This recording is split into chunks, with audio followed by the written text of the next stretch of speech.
All right. Welcome to another edition of the Mexican Soccer Show. I am Luis Vasquez. Yeah, we can take this off here. There we go. There it is. Hi.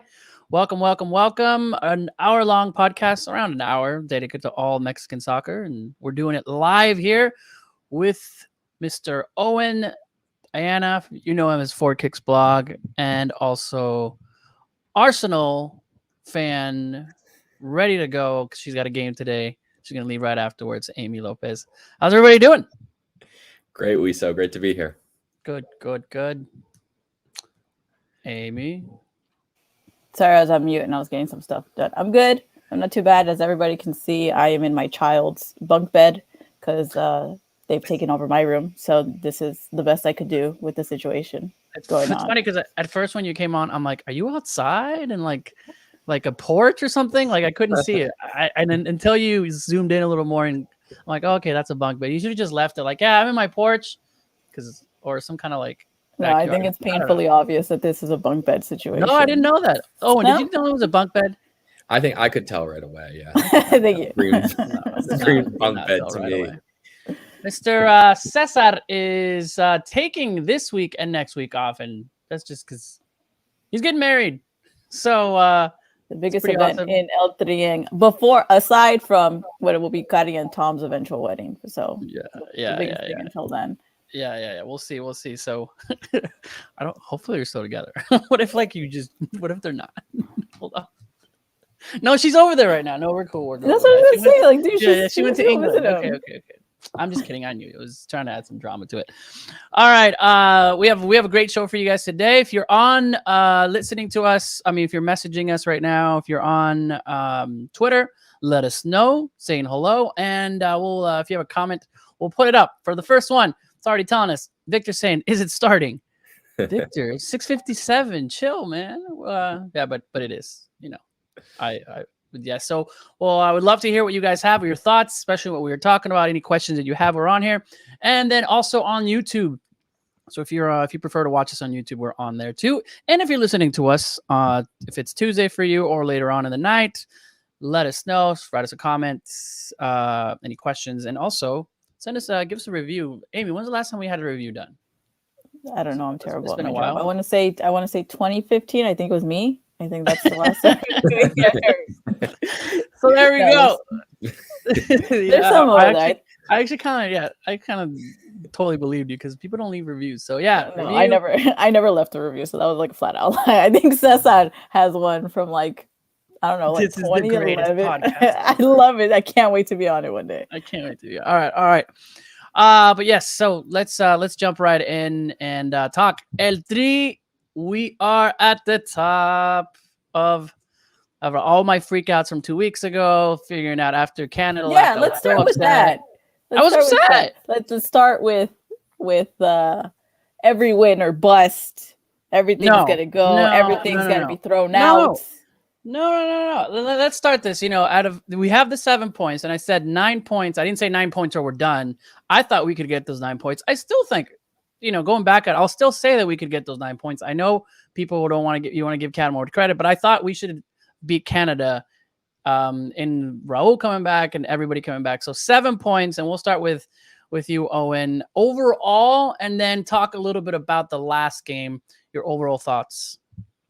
I think as a Mexico fan, I think you have to be happy with the 7. I thought that's what Mexico would get, actually. I was hoping for 9 as well, and I think that was a realistic target considering you have the 2 home games. But Canada are a side that proved in the Gold Cup that they could give Mexico a lot of problems, and that was without Alphonso Davies, that was without Jonathan David. Mm-hmm. So two of their biggest, most important players, certainly Davies, probably the best player in CONCACAF right now. So adding those 2 into the mix, I think it was always going to give Mexico a lot of problems, especially because you're looking at Davies and Buchanan on the wings. Mexico are weakest in the fullback positions. So that was Canada's strength, attacking Mexico's biggest weakness. So I think from a matchup perspective, it was always going to be tough for Mexico as well. I think the surprise in that match was how Mexico were overmatched in midfield, how partnering Ache and Guardado together, it gave you problems in that area. It was a little slow and one-paced. And Canada with Kay, Osorio, and Eustaquio in there, especially Eustaquio was the standout member of that trio, were able to to boss that sector. I think that was the big worry in that game, how Canada controlled possession at times in that match. I think Mexico ended up shading possession, but Canada for long stretches had a lot of the ball and had a lot of joy. So I think that doesn't bear well for the match in Edmonton in November, but I think Canada was always going to be the most difficult match. And of the three, that was the one where I could see Mexico dropping points. Then in the other two, I think Mexico improves certainly, but I think you also have to take it with a grain of salt, not to be pessimistic, because Honduras and El Salvador didn't really give much in either of those matches. Mexico only faced one shot on goal over the course of 180 minutes against those two teams. It's from Angel Tejeda in the second minute against Honduras. It's a shot right at Guillermo Ochoa out of a transition. So neither of those two teams were able to break you down at all. I think Mexico defended well. They looked solid with the difficulties that they were put in by those two teams. But I think we're going to find out a lot more about this Mexico team in November, going to the United States, going to Cincinnati, and then going to Edmonton back to back. Amy, to you, the last match, right? This is a match in El Salvador. El Salvador gave, when the U.S. went over there, it's given trouble, This was a match that, although we've won in the past there, it's difficult playing in Cuscatlán. What was happening to Memo? To you, overall, are you satisfied? 2 goals, penalty kick, Raul. Tell us a little bit about your thoughts on the last match. I agree with Owen. I think that you definitely take into consideration that these are not two of the worst. I think Honduras is obviously not such a great team by any means. El Salvador is probably a little bit better in that means. So I wouldn't classify them as like the worst, but you're not facing, great teams. And then you see them struggle against a team like Canada. So I think you come out of an away game with 3 points. I think we went into this cycle or window saying that it was going to be 2 wins at home and then we would settle for the draw. So I think considering that they won away is a good thing, but I don't think that it should have taken that last minute PK to definitively secure it, because there was a moment, especially when Araujo got the red, that you're like, all right, the momentum is going to shift. Here we go. We settled for the 1 goal. We're losing our pace, our dynamic, and they easily could have drawn or could have gotten a goal of their own. They didn't. Raul scores a PK, you get a 2-0 win. But you do, like Owen is saying, you do go into November, and I know I give you a hard time, but I do go, okay, in retrospect, you probably should have won that game against Canada, because now you go into this and you could have had an even bigger gap between all the other teams that are basically in contention to being part of the top 3, if you will, in the long term kind of thing. And on that last game, right, lots of changes, not 8 changes that were there. And we've seen in this, especially from the U.S. and when they went so many changes in Panama, it's a positive that Mexico got the results with at least that many changes. We're seeing now in this World Cup qualifying that it's 3 games, even though I think there's no more 3-game windows. So it's better that way. But we're seeing that 3rd game specifically with teams that don't have the depth. It was hard, right? You saw it against Honduras and USA in the last round, where they were able to, pretty much be the better team for 1 half, and then they just, fell apart. That changing that many players, everybody was kind of saying, all right, we're gonna go in there. These guys haven't played. A few injuries that obviously it forced us to have those changes, but no Herrera, no Guardado, no Raul, no Tecatito. Looking at the back line now, Moreno kind of stepping in, and we still got the win. Right. I think that's been the big discussion with these triple rounds, is that it's a benefit to teams like Mexico and the United States who have more depth than these other teams in CONCACAF. And I think Mexico had more depth going into those triple rounds, but they've also found depth in these matches. You look at the El Salvador match, you're seeing someone like Cato Dominguez, who no one really had on their radar as being someone who could contribute under Tata, who's now come in 2 difficult away matches in Central America and has done a job at right back. And then after the Araujo sending off, even goes to center back and solid there as well. So a player who's now probably ahead of a Carlos Salcedo, for example, in the pecking order, someone who could be potentially looking at getting a spot on the plane now, who's played their way potentially onto the plane to Qatar in the World Cup. You've also got someone like Charlie Rodriguez, who, while inconsistent, has showed in El Salvador what he can bring to the midfield and freshening things up. I think that was important. You also had Cordova coming in against Canada, someone just showing that, okay, there are alternatives to this Guardado, Ache kind of duo ahead of Edson Alvarez. You have younger guys who can come in and make a difference. I think that's very important. And then as an alternative to Tecatito, Alexis Vega, if he can stay healthy, I thought he looked lively in the first 20 minutes of that match against El Salvador at the Cuscatlán, but he gets injured, unfortunately. So a player who's also showed in limited action over these first 6 matches. He also picked up an injury at Costa Rica in September. A player who can make a difference for you, who can be dangerous in attack. So Mexico are finding alternatives, and I think that's really important going forward because you're now 2/3 of the way to the 21-point mark, which will get you one of the top 3 spots. You have a 6-point advantage over Panama. You've also in 4th, right? You've also already gone to Panama. So it's not a question of whether or not you're going to go to Qatar. It's a question of what you do when you get there. And I think having depth, having people you can potentially call to off the bench if need be, if you're in a difficult match, if you need something in midfield, if you need something in attack, etc. I think that's really important. And also quickly, I think in a negative sense, you found out something about the defense. I think Nestor Araujo didn't have a great window. He's the primary defender responsible for the Canada equalizer, keeping Osorio on side. And then the 2 yellows he picks up against El Salvador in the space of 11 minutes are both pretty inexplicable. The first, there was no need to take the player down in midfield. There isn't a break on there for El Salvador. And then the elbow to Larin, it's hard to explain, especially knowing an experienced defender who's been playing in Spain now for a while, knowing you're on a yellow card. Yeah. So you have Montes in there who's shown, I think, over these 6 matches that he didn't play in the match against El Salvador through yellow card suspension. But I think he's locked down that right center back spot. And then you've got Hector Moreno, who looks solid, I thought, against El Salvador, gets the opening goal. That's his 3rd goal. So in the last 3 times he's gone to the Cuscatlán in the last 3 World Cup qualifying processes, he's scored a goal. So wow, I didn't know that. It's a happy habit for him. But he's getting up there in age. We'll have to see. He's had some injury problems over the last couple of months. I think this is something we might talk about later in the show in a little more detail. But Johan Vasquez making his debut for Genoa and capping that with a really important equalizer for them. I think if he can start getting a run of games in Serie A, if you can reunite that Olympic center back partnership of Montes and Vasquez, I think that's the preferred partnership for Tata going forward in the ideal scenario. Yeah, it's very important with these games to have leadership. And I know, someone like Moreno did exactly what he was supposed to do in Cuscatlán, not only scoring the goal, but keeping the defense. He's been there. We're looking at, and I keep stressing it, I'd rather have experience, right? You can always sub him out if something's not working there, because those very, very beginning points of the game, the very first minutes of the game, when you're in Cuscatlán, that whole section, throwing bottles, the what was happening with the Memo, you could easily have, you have to have that leadership there.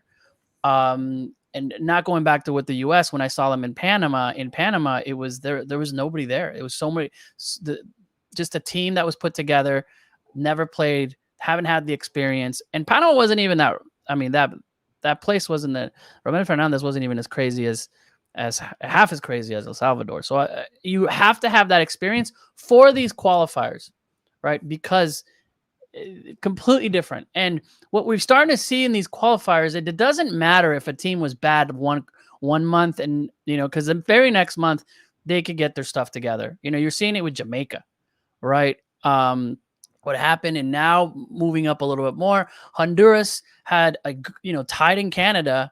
Canada drops some points to Honduras. Costa Rica got some points in Honduras. It feels like it doesn't matter what happened in the last window. You need to go out there and expect that you got to perform in every single game.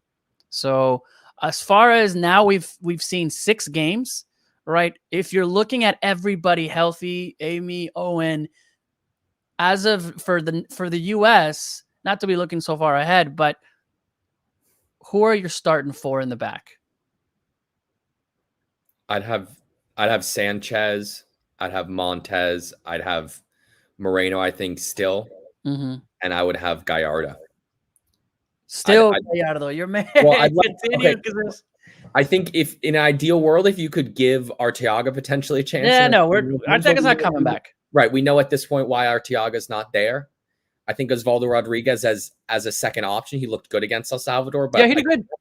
You have to keep in mind El Salvador, no shots on goal. I think if a team ends up with no shots on goal in a match, that's a lot to do with the team that's defending, but also I think that's damning for the attacking team as well in that sense. So he looks solid, but I don't think he's about to displace Gallardo, the player with the most appearances in the Tata Martino regime with 34. So, and the most minutes as well. So I think for better or worse, that's a player that Tata trusts, certainly in that position, maybe also with kind of a lack of competition, but he's a player who's going to continue to be there. And then why Sanchez? Sanchez, I think, has looked good in these qualifiers. I think, especially against Canada, I think that was a really important performance for him coming out. It looked like a mismatch on paper, certainly against Davies, and I think he held his own. Yeah. You look at the Canada goal where Davies really did the damage there, was coming inside, coming through the middle. It wasn't in Sanchez's sector, so to speak, that goal came from. And he's the one who opened the scoring as well. So I think a player who has the tools both going forward and defending to be a difference maker and to be solid. And I think, again, it's also a case of, okay, who's the alternative there? You have Chaco Rodriguez. Is that a player that really convinces? I'm not sure. He's played a lot under Tata, but I think the fact that Sanchez has been playing matches when he's been fit here in these qualifiers, I think points to the fact that Tata is now preferring Sanchez in that position. Yeah, and this is where, like I said, I think I'm with you there with Moreno and Montes. I think Montes is definitely solidified, finally solidified a spot, especially if Araujo's not going in there. I liked Jorge Sanchez and what he did against the best player in CONCACAF, hands down. Yeah, he did score. And I would say Alphonso Davies moving into like a number 9 at the end was hilarious too, when they're just kind of waiting for that ball. And then Gallardo, I think that's where he's just dropped so much. And it's interesting to see what Tata does. You just because a few games doesn't necessarily mean that you're done with this player. I mean, it happens, right? We as fans and like to say, okay, he had a horrible game and we're done. Like, if he's still being called up, Tata means he's ready to put him in the game. That's just how it's always been. That's what coaches said. He's not calling him up. I mean, you see Salcedo, Pizarro, Pulido. Those guys are not, they're nowhere near where Tata wants them, which we'll see that. Amy, specifically to you, you think Julian Araujo gets a call next round of qualifiers from MIG as our LA Galaxy LAFC insider here at Mexico? Probably not. All rumors are saying he'll probably be heading to the friendly against Ecuador in Charlotte next week. But even that is a stretch. It all depends on what Vanny wants, how Galaxy's looking, how they're performing. I mean, it also depends on, it'll probably be until the very second. I mean, the most, like I mentioned, the biggest rumor, the biggest assumption is that he'll be at the friendly, but I don't think I think we said this last time, right? It's not like, okay, he signed, he switched. It's not like he's automatically going to be like put. He's not a Pepe. It's not like he's automatically going to be put as like as an option like instantaneously, especially when you think about all the different, like you're just talking about all the different levels of debt that you have, and it's an important game. So I think maybe if he ends up going to that friendly, you see the kind of performance that he can give. Granted, it is against Ecuador, so take that, but. Yeah, I don't see that happening anytime soon. And not because he's not a good player. He doesn't do well. I think he's performing pretty decent over with Galaxy right now. I think he shows a lot of fight. He's really good up going down the wing. But, I don't think that's happening anytime soon. But I could be wrong. Stranger things have happened. Daniel is trying to say Nestor Araujo should not be starting for the national team, especially in the World Cup. I'm not ready to, forget Nestor Araujo. He's a good player. He's in Spain for a reason. I think this is a wake-up call. See what he does. It was just a very stupid card. I was definitely I was disappointed in how someone like that could do.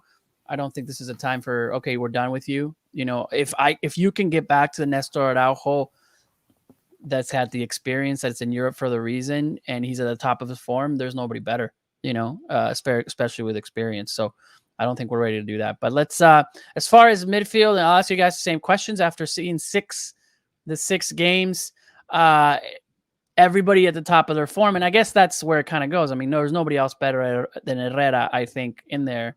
I really like Charlie. He's looks like he's not necessarily coming back.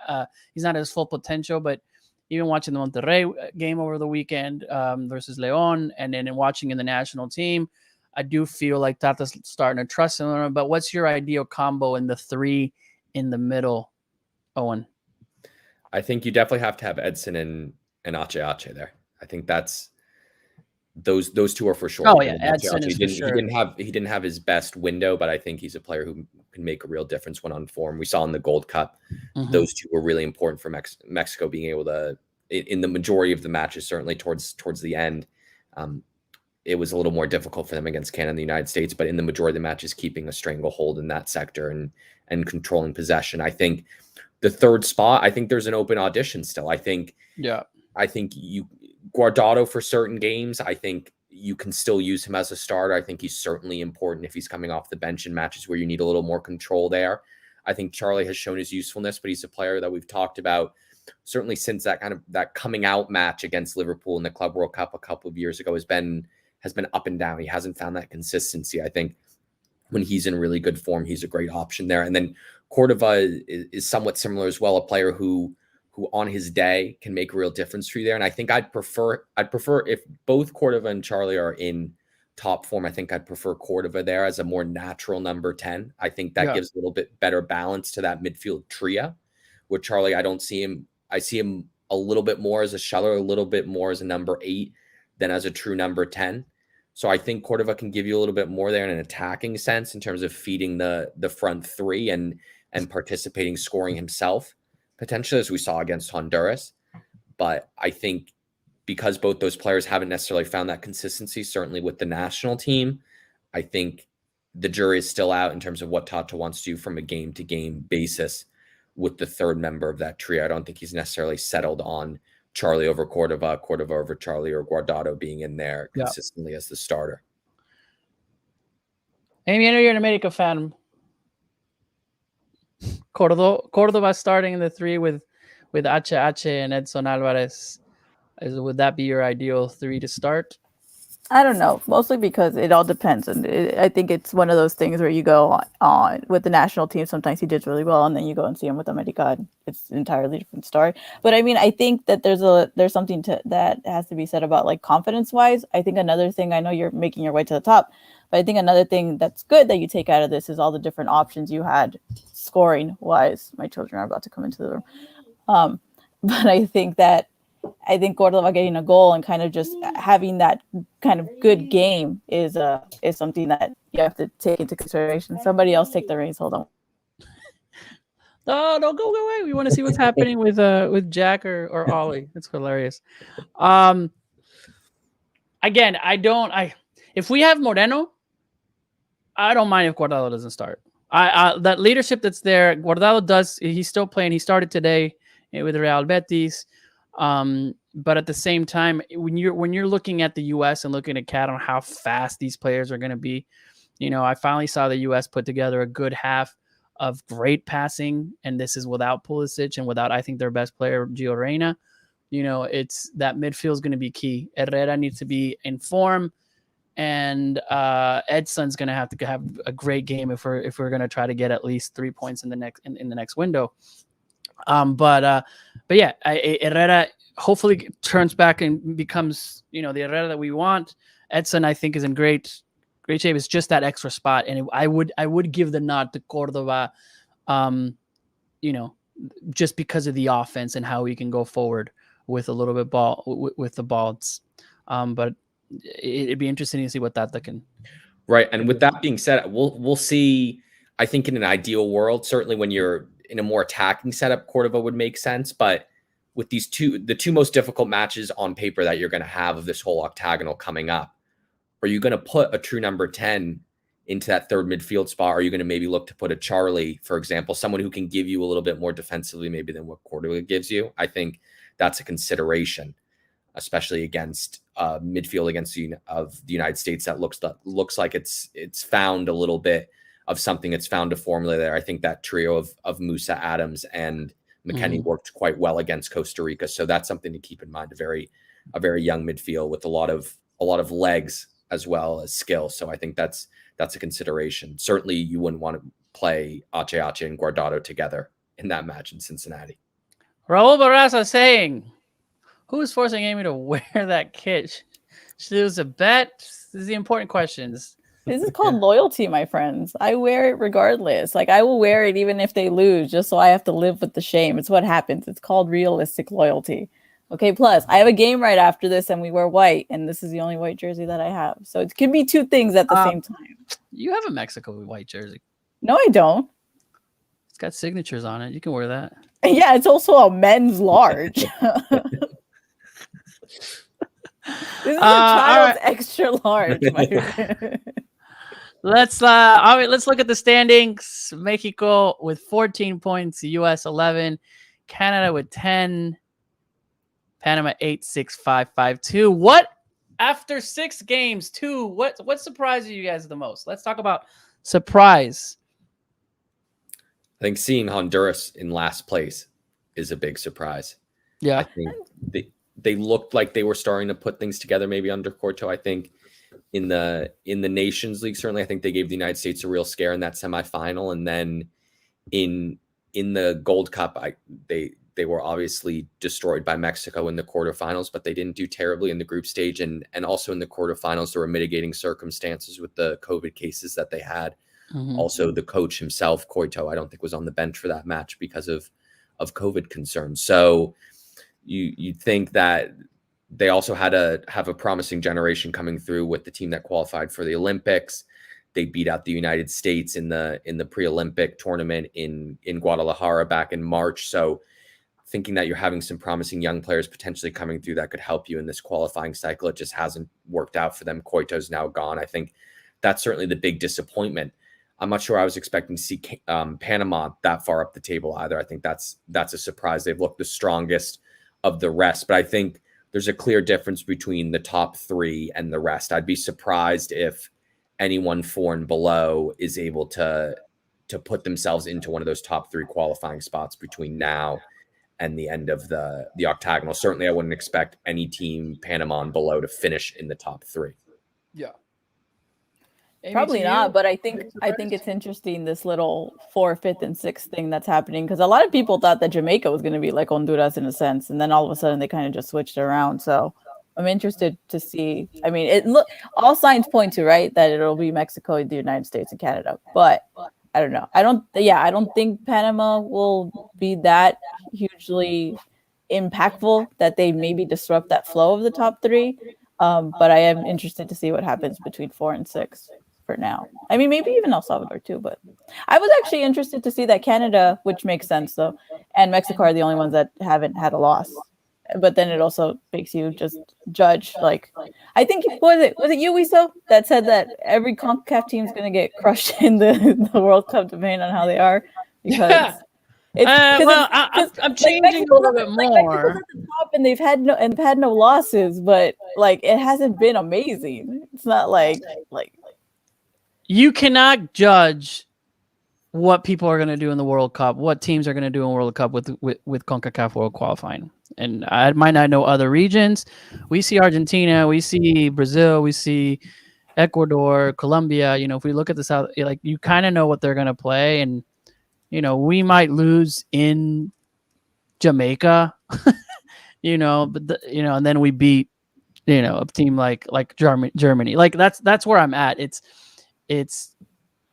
You asked me through, in the first window, what if any of these teams could get out? No, I don't think so. I really doubt any of these teams. Now we're seeing a little bit more with more rhythm.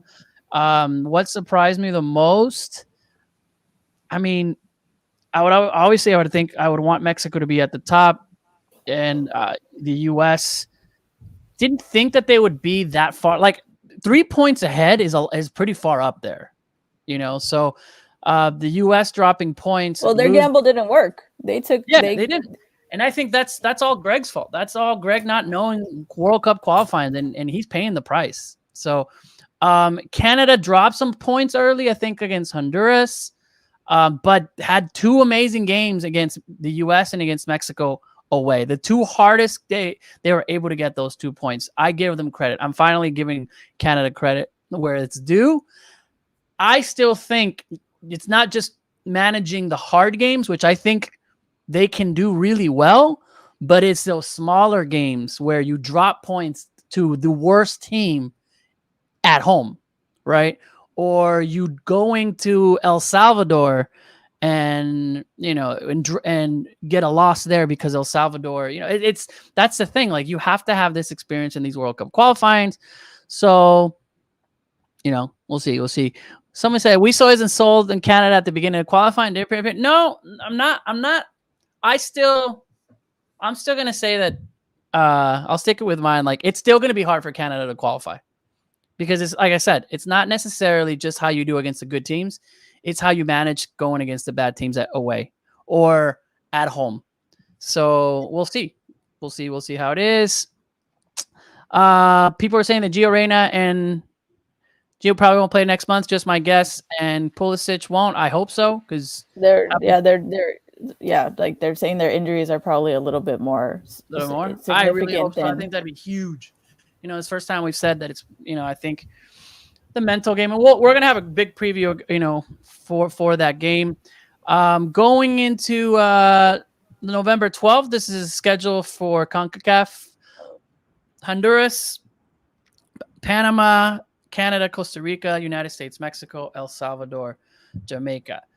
And if you're a betting person, this is where don't bet any parlays, because you really don't know what's going to happen in World Cup qualifying as much as the bets and the odds. You say that now, and then you're going to text me on November 12th at like 4 p.m. and be like, Amy, you want to put in like $5 on this game? Look at the odds, blah, blah, blah.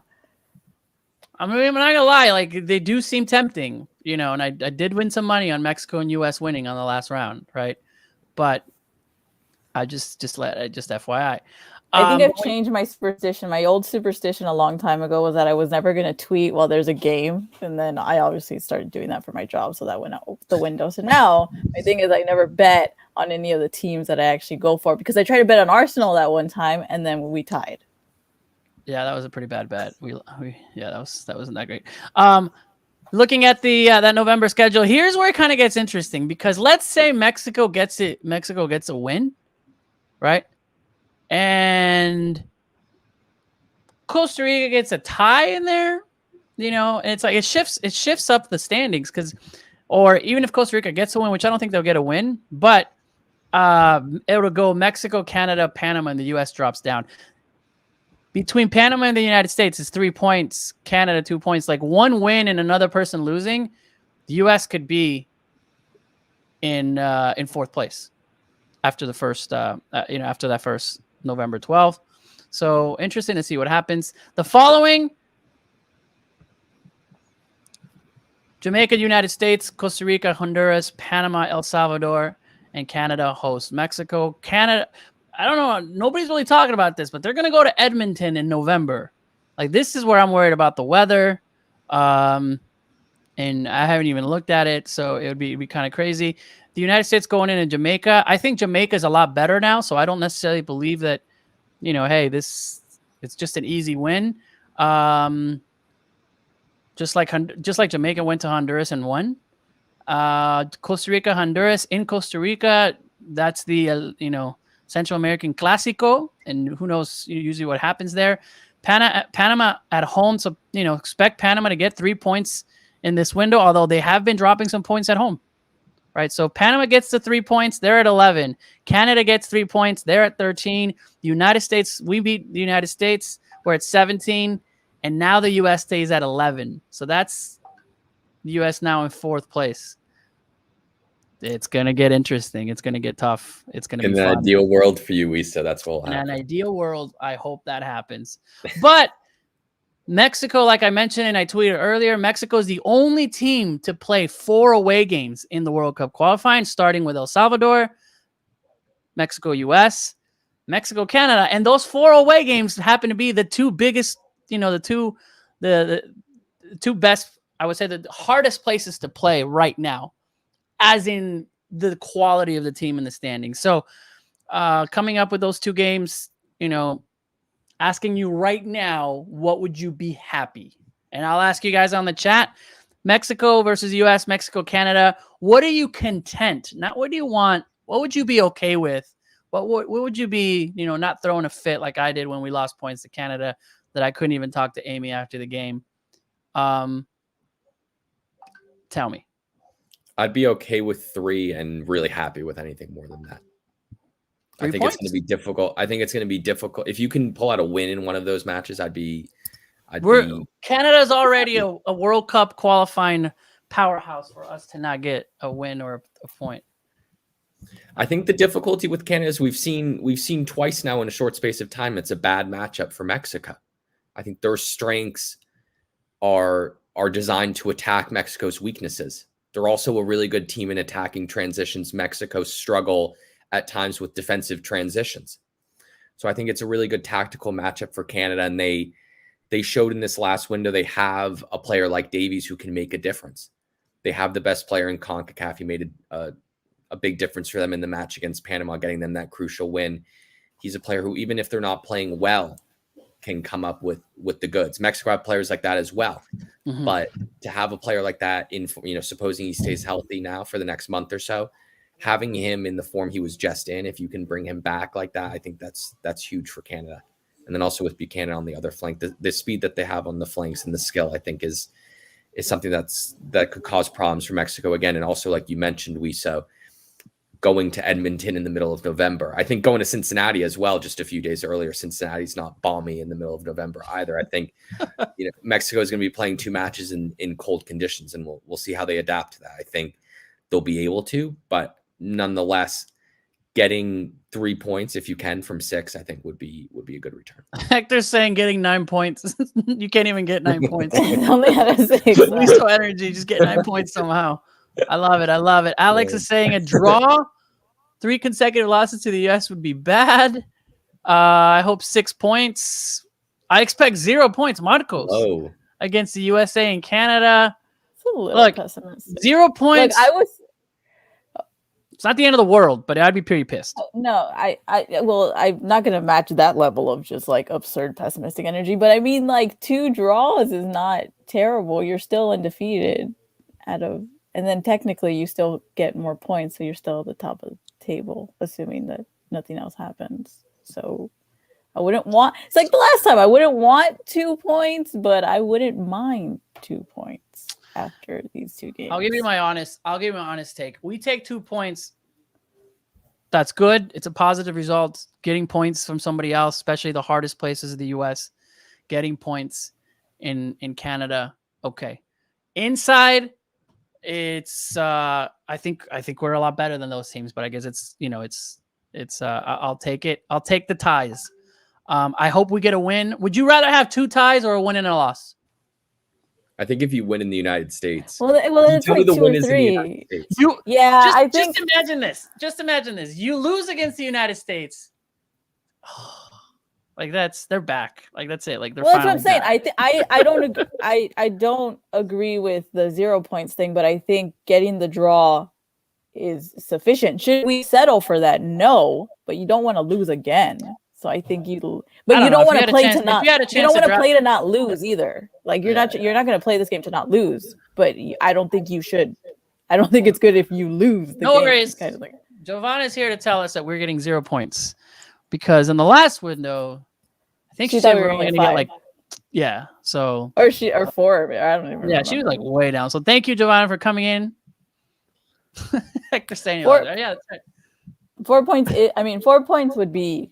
4 points amazing. Would be great. 4 points, awesome. We're happy. 6 points, we're in the World Cup. Okay, but would you care which order that 4 came in, or just like for getting 4 is fine? No, getting 4. Even if we tie in the US, we tied in the US.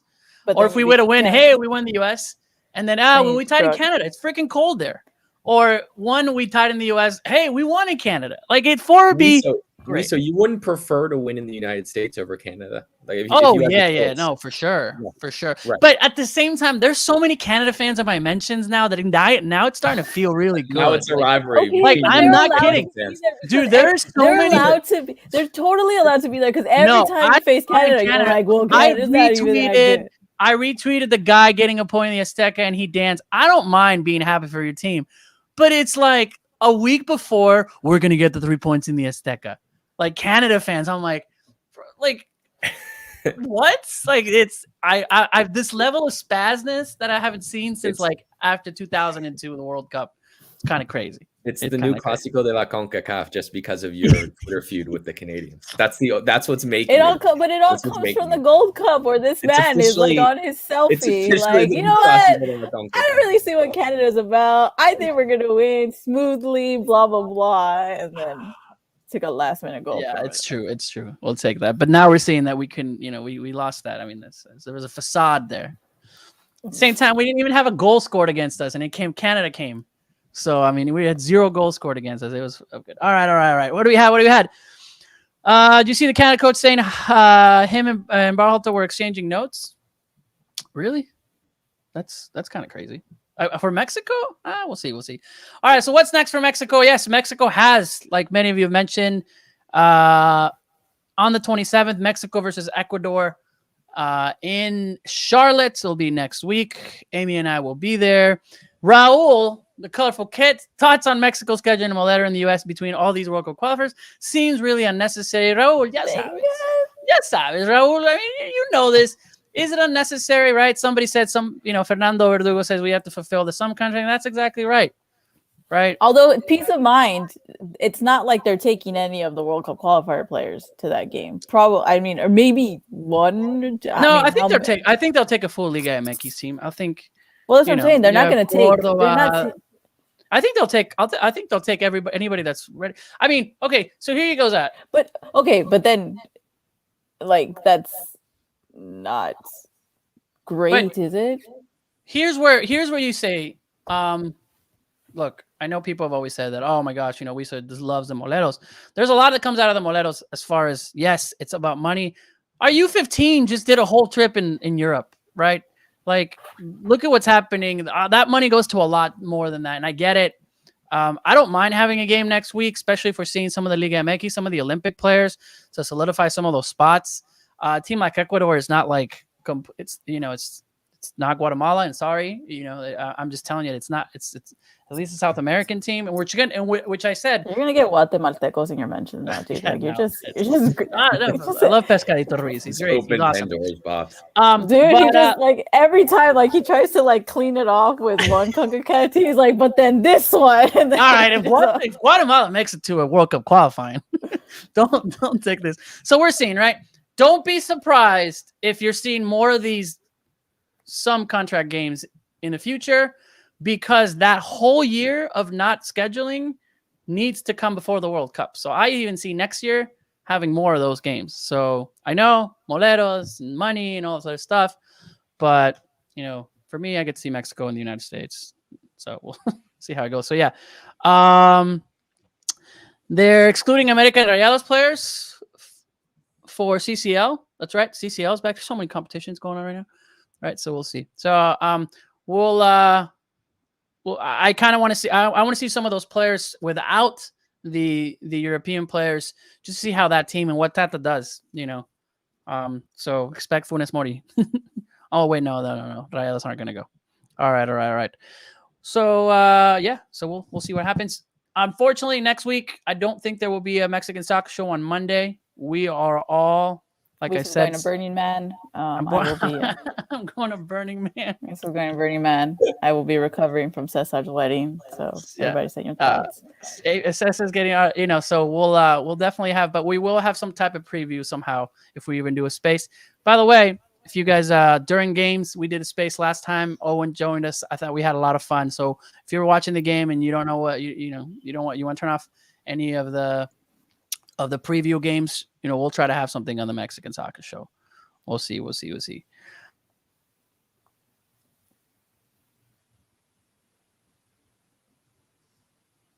Did we so freeze? I think he did. That was like, wait, is it just me or is No, he it? definitely froze. I was waiting a couple seconds to see. We so froze. Are we here? Am I here? Something happened? Yeah, you're Froze back. for You're 2 back. seconds. There we go. I don't know what happened. So we'll see. We'll see. Mexicans abroad.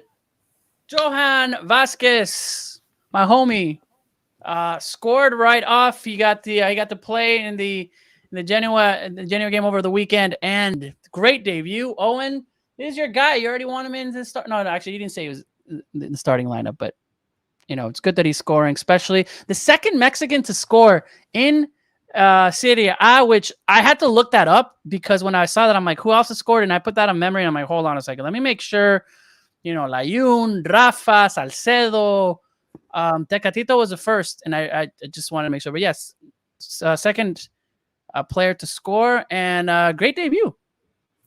For sure. I think it's really important. I think there were some misgivings or some worries. Certainly, that was his 8th match there with Genoa. Genoa's 8th match of the season. He finally is put into the starting lineup. Hadn't played a single minute before then. So obviously at that point, it's his first season in Europe, period. Also going to Serie A, difficult league. Genoa, a team that don't usually do extremely well in Serie A. They're usually mid-table at best. A lot of times fighting relegation. Right now they're in the drop zone. They've conceded a lot of goals this year, and they conceded 2 as well to Sassuolo at the weekend. But Vasquez comes in and gets the equalizer. I think that's really important for his confidence and for the team's confidence in him, the coach going forward. It's encouraging to see him in that back 3 that Genoa favor, to see him as the main center back there, as the center back, so to speak. Mm-hmm. So hopefully he can now bed in and become a pillar in that defense. That's one of the most scored on Serie A. They've conceded 18. Spezia is the only team that's conceded more with 20. So they're going to need to keep those numbers down if they want to escape relegation. But hopefully from now, Vasquez can get a run of games in the team. You obviously don't see defenders, certainly center backs, subbed in and out as often. So with a big equalizing goal late on in his debut, I think he'll be getting a run of games and getting a chance to prove himself, which is really important. Yeah, no, great debut. Around the Mexicans abroad, Raul getting some minutes and a great win with the Wolves. I was watching that game. Although he was only in the game for a little bit, that I was able to catch the highlights because I didn't watch the game live. But I want to give him some credit on that free kick. I don't know if it was an actual set piece or it was a strategy, but he actually moves out of the way for the deflection to go and for them to get that game-winning goal. So I thought, I watched that 3 times, and I was like, wait, I want to make sure that's Raul that's doing that. I think it was him and another teammate that actually opened up the space, and then I think everybody got caught off guard, hit the deflection. So I just want to say, we got to give him some credit because he didn't play too much, which I'm sure it was because he was obviously traveling and everything, but I still think that he contributed a little bit to that game. And then somebody had a question, should we be worried about Linus and JJ situation over in Spain? Linus was... Why are we still bringing up JJ? JJ misses. Just leave him alone. He's... He was great in Leon. And then they went to Chivas. And then he left you guys for Chivas and kissed the press. And then got ruined just like every other player that goes to Chivas from Leon. Linus was hurt, and then an official press said, hey, he'd be getting some minutes last week, and that didn't come. So interesting to see what's going on. I'll try to see if I can get some info on there. So he's been on the bench. He's been named to the bench now for 3 straight matches, but still hasn't debuted this season. He wasn't named to the bench at all until the 30th of September for that Europa League match against Ferencváros. So coming off that injury in the Olympics. So I think it's still lingering there. Fans want him really bad, believe me. Right. I look at Linus mentions just to see what they're saying. I follow Real Betis closely because I work with one of their players, and everybody's ready for Linus. So I don't think the coach Pellegrini really likes him. So I don't think it's anything that he's losing. I think he's not 100% just yet. Right. What up, Ollie? The Linus situation is a wait and see. Let's see. Once he starts, I think he'll be getting minutes shortly. I don't think that's a question of he's had a falling out with Pellegrini, or Pellegrini certainly doesn't trust him, or there's not the goodwill there to start giving him a run in the side. I think the Macias situation is a lot more concerning. With Michel, he had 197 minutes, I think a start or 2, no goals. And then Michel gets fired. Getafe are bottom of the table right now in Spain. They've got only 2 points from the first 9 matches, I believe. Quique Sanchez Flores comes in at the weekend for his first match. He's the new coach. And Linus isn't even on the bench. Mm-hmm. So I think that's a real worry there, considering they're also there were also indications that when Macias came, it wasn't even Michel who said, I want this player. But he was nonetheless giving him some minutes, not a consistent starter, but some minutes. And also, I didn't have the opportunity to see any of the Getafe game with Quique Sanchez Flores, what formation he was playing. But one of the things that was promising, at least under Michel, was that he was playing quite often with a 2-striker formation. So that gives Macias theoretically more chances to come in and play as one of those 2 strikers. Now, with Quique Sanchez Flores recognizing you're in a relegation battle, you need to keep things tight at the back before you can think about attacking, potentially switches to a formation that's only 1 center forward. I think that's a problem for Macias, because there are another 2-3 strikers that he's then competing with, and he hasn't proven himself in Europe, much less with Getafe. So I think that's a situation that's more worrying in terms of Macias getting playing time. He's also on loan. He's also on loan from Chivas. So Getafe aren't obligated to. Quique Sanchez Flores is not obligated to play Macias. It's not a player that Getafe have invested money in. He's there to fight a relegation battle and to try to keep Getafe up. Whereas Linus is a player that Betis have invested a lot of money in. He's a player that they have a real interest outside of Pellegrini himself in making sure he gets time to develop and eventually grows as a player for them. Great summary there, Owen. And I feel the same way with JJ. That's something concerning when we see what we're doing and where he does to get some playing time. Because if he's not going to get any playing time, I'd rather go back to Leon. Someone's being pessimistic. Mexico in the mud. 2 L's coming up in November. Julio Cesar Martinez. Not sure if you're a U.S. fan or you just not want, just kind of come and troll over here, but we'll see. All right. Saw a little bit of Ollie. If you guys didn't know, he's still right there saying hello to my friend. Wait, he has a very important thing. Ollie, do you wanna show them? Yeah, he wants you guys to know how tall he's gotten. So look how tall he is now. All right. Ollie, you're gonna be taller than your mom for sure. Okay, that's not in like a year. That's not that hard to accomplish. You're like 4'8". Anyway, I have to go now. So yes. Well, Amy's got a game, so we got to shut this down, and it's just how it is because she's in production. But Owen, thank you very much for joining us. Amy already had to go. She doesn't say goodbye. We'll continue to have the Mexican Soccer Show. Owen, 4 Kicks blog, does an amazing job, a great job with all the videos the very next day of important matches. Definitely give him a follow, all the things that he does with Mex Nation. And man, thanks a lot for joining us on the Mexican Soccer Show. Now a regular. Make sure you follow him. And thank you all for joining us. We'll just keep going with this is the best comment. 9 points, homie. We so energy. For the next 2 games, we're gonna get 9 points. Hector Reynoso with the best comment that's there. All right. Nos vemos. This has been the Mexican Soccer Show. Hasta la próxima, amigos y amigas. And somehow this